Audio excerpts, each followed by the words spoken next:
பல லட்சம் பூக்கள் ஒன்றாக பூத்ததே.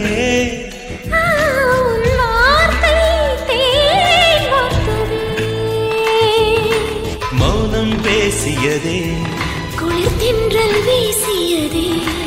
ஏழை தேடிய ராணி நீ என் கா